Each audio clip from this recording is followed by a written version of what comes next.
Bonjour tout le monde. La vidéo d'aujourd'hui va être dédiée à une introduction à la sociologie de l'éducation. Nous allons aborder les éléments suivants. D'abord, définir ce qu'est la sociologie de l'éducation. Ensuite, quel est son objet d'étude. En troisième lieu, la démarche sociologique en matière d'éducation. Et puis après, nous allons aborder les approches de la science, de la sociologie de l'école. En premier lieu, approche fonctionnaliste, dont Émile Durkheim est le fondateur. Deuxième approche, conflictualiste. Et en troisième lieu, approche systémique.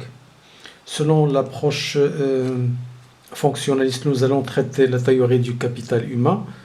Pour l'approche conflictualiste, nous allons traiter la théorie de la reproduction selon Bourdieu et Passeron. Et en deuxième lieu, la théorie de l'école capitaliste selon Baudelot et Stablet. En troisième lieu, théorie des codes linguistiques selon Bernstein. Donc la sociologie de l'éducation, elle s'intéresse à l'éducation, aux formations, aux pratiques pédagogiques, mais aussi aux élèves, aux professionnels de l'éducation et aux institutions et établissements scolaires, ainsi qu'aux politiques publiques en matière de l'éducation, selon une approche sociologique.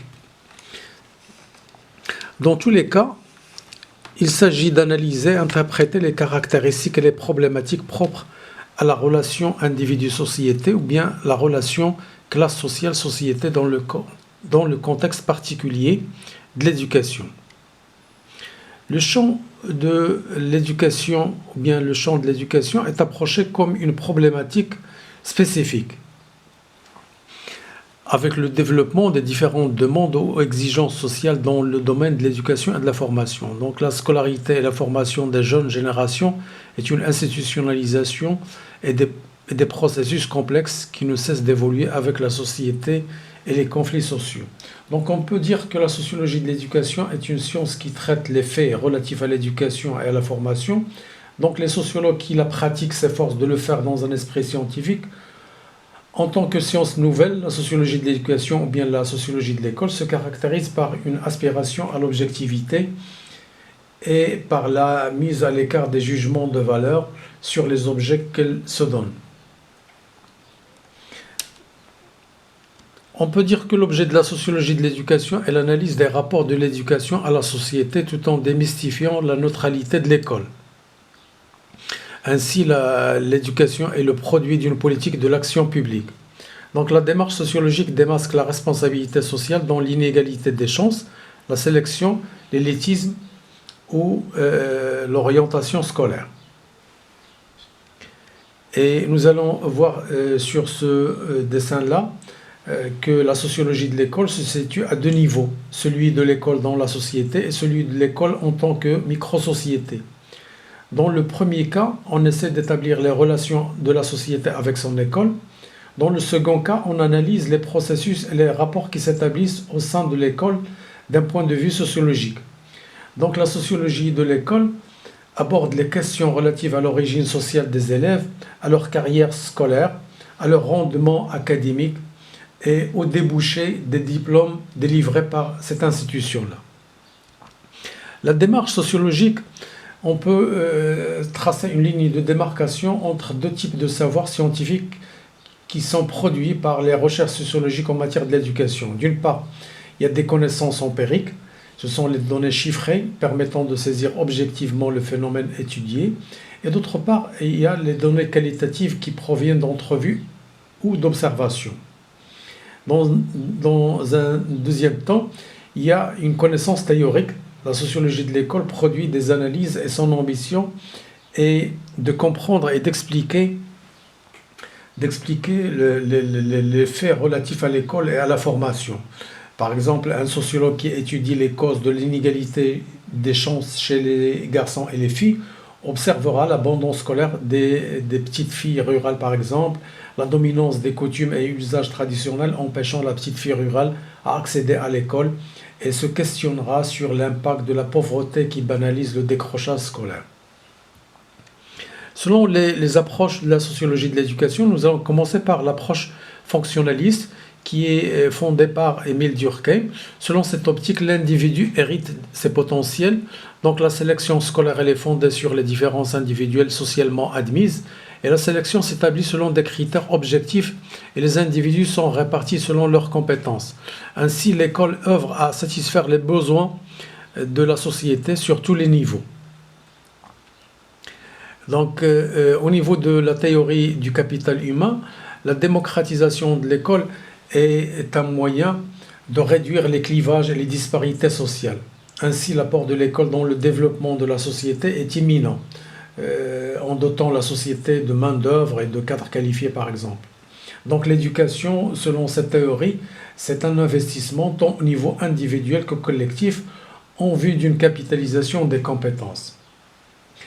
Toute réflexion faite, on doit dire que certaines critiques ont mis en cause ces principes-là.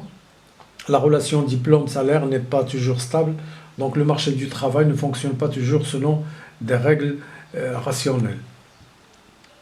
La sélection scolaire, selon une deuxième approche, cette fois-ci l'approche conflictualiste, la sélection scolaire n'est pas fondée sur le mérite comme envisage, ou bien comme l'envisageait l'approche fonctionnaliste.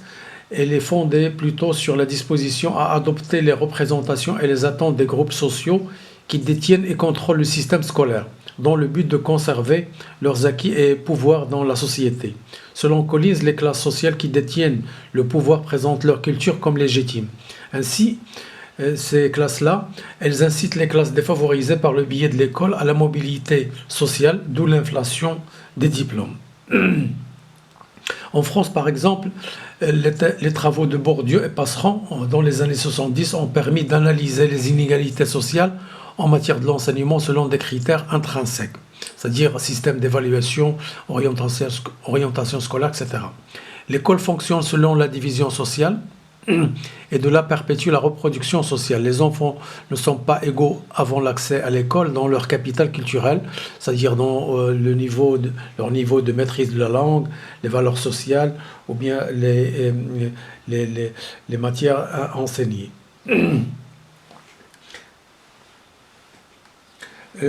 Toujours selon cette théorie de la reproduction,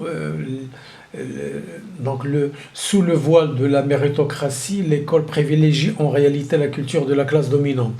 Donc les élèves de ce milieu, du fait de la culture qu'ils ont reçue dans leur famille, ont un avantage initial par rapport aux élèves de milieux populaires. Donc le système scolaire, par sa structure et par son action même, contribue à reproduire la société hiérarchique dont il est issu et joue donc un rôle objectif de conservatisme social. Si les enfants des classes dominantes s'adaptent facilement, c'est parce qu'il y a une complémentarité entre leur culture et la culture scolaire. De ce fait, ils sont toujours les héritiers légitimes. Concernant la théorie de l'école capitaliste, bien selon Baudelot et Establet, il refuse l'idée de l'école unique.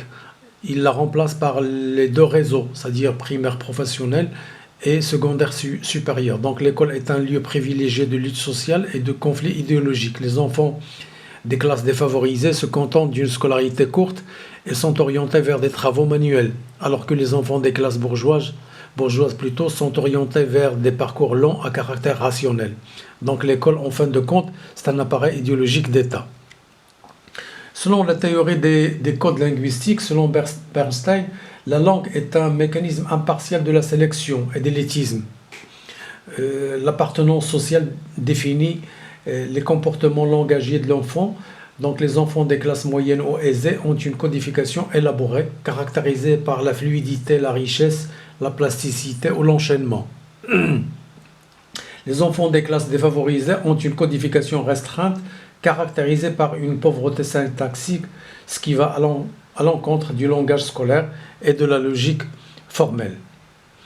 Selon l'approche systémique, selon Boudon, l'inégalité des chances ou la mobilité sociale sont les produits de facteurs multiples contextuels. L'inégalité des chances est le produit à la fois d'un système social stratifié et d'un système scolaire hiérarchisé. Donc la mobilité sociale est affectée par